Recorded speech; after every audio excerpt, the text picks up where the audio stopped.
kaum muslimin yang semoga diridhai oleh Allah Subhanahu wa taala.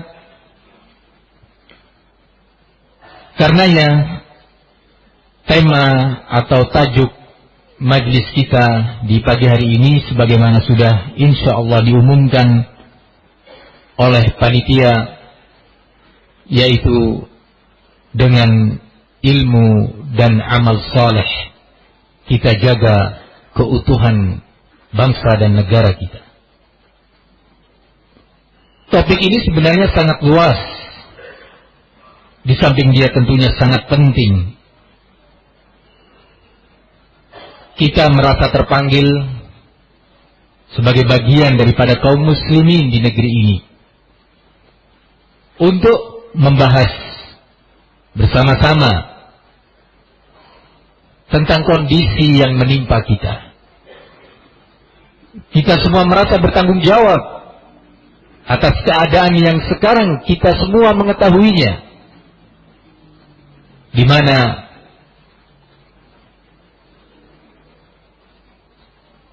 kehidupan sosial kemasyarakatan di negeri kita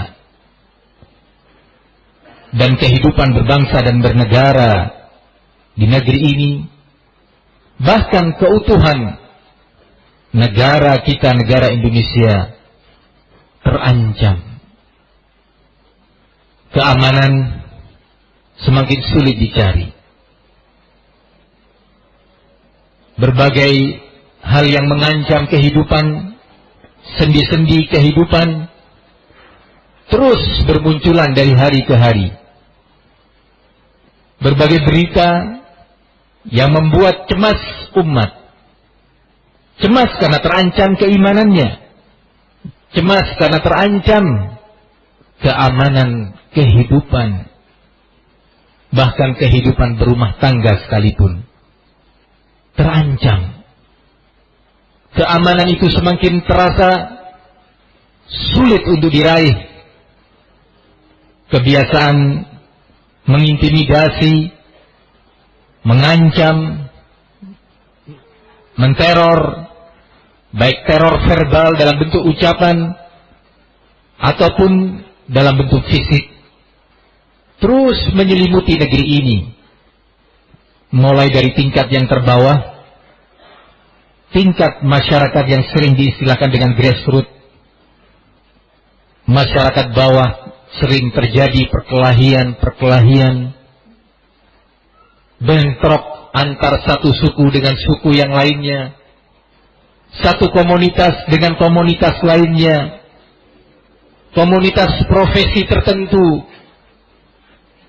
berkelahi, saling mengancam, menyerang terhadap komunitas lainnya yang dianggap sebagai saingan.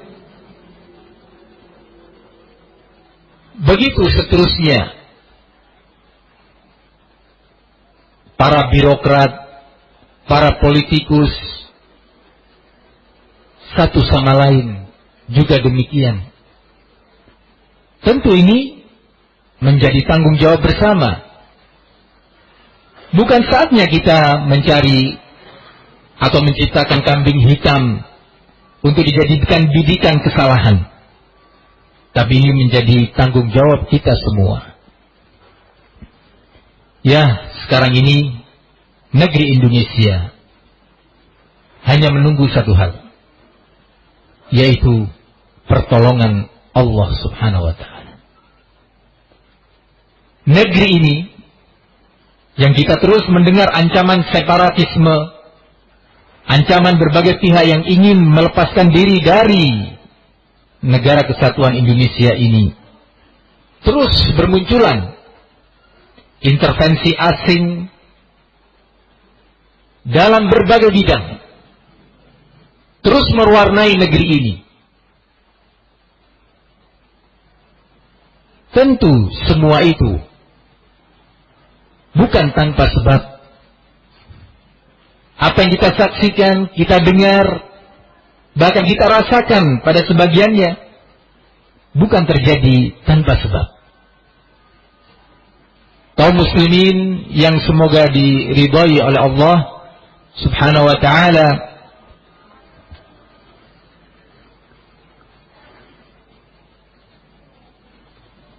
Di sisi lain, wibawa kaum muslimin di negeri kita ini semakin pudar. Umat Islam sering menjadi bulan-bulanan. Umat Islam sering terzalimi. Apa sebabnya? Dan dari pengetahuan kita tentang sebab munculnya itu semua, diharapkan akan lahir dan muncul jalan keluar, solusi. Tadi saya katakan bahwa kondisi umat Islam di Indonesia ini sekarang sangat-sangat membutuhkan pertolongan Allah Subhanahu wa Ta'ala.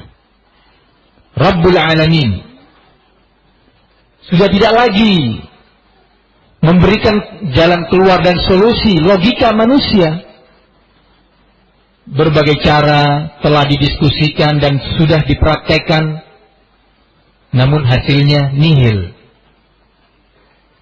Berbagai tawaran solusi dari dalam dan luar negeri terus diajukan, ditawarkan, namun kondisi tak kunjung usai, bahkan keadaan menjadi saksi bagi kita semuanya bahwa permasalahan semakin parah. Kesatuan bangsa dan negara ini terancam. Masyarakat Indonesia menjadi masyarakat yang mudah sekali untuk dipicu dan dipacu, diprovokasi, saling membenci satu dengan yang lainnya, saling curiga satu dengan yang lainnya, masing-masing menunggu kesalahan pihak lain, menunggu kapan terjadi ketergelinciran, akan diekspos, akan dikomentari dengan berbagai komentar miring, disebarkan di tengah masyarakat luas, sehingga masyarakat pun terpancing, terprovokasi untuk ikut berkomentar, ikut berbicara, sehingga perpecahan itu semakin menyentuh hingga sendi-sendi terkecil dalam kehidupan sosial kemasyarakatan dan kehidupan berbangsa serta bernegara. Sekali lagi, semua itu bukan tanpa sebab. Rasa aman dalam kehidupan merupakan dambaan setiap muslim. Dia aman melakukan aktivitas kehidupannya, aktivitas ekonominya, aktivitas berumah tangga, aktivitas pendidikan diri dan putra-putranya, aktivitas ibadah dia kepada Allah. Semua itu tidak bisa berjalan tanpa adanya rasa aman. Maka dari itu, Islam sangat mengedepankan terciptanya rasa aman dalam seluruh aspek kehidupan. Tidak ada agama selain Islam yang memiliki perhatian secara rinci dan detail untuk terciptanya rasa aman. Tidak hanya sekedar nasihat-nasihat global di dalam Al-Quran untuk terciptanya rasa aman. Tidak hanya pula nasihat-nasihat global dalam sunnah Nabi untuk terciptanya rasa aman dalam kehidupan ini semuanya.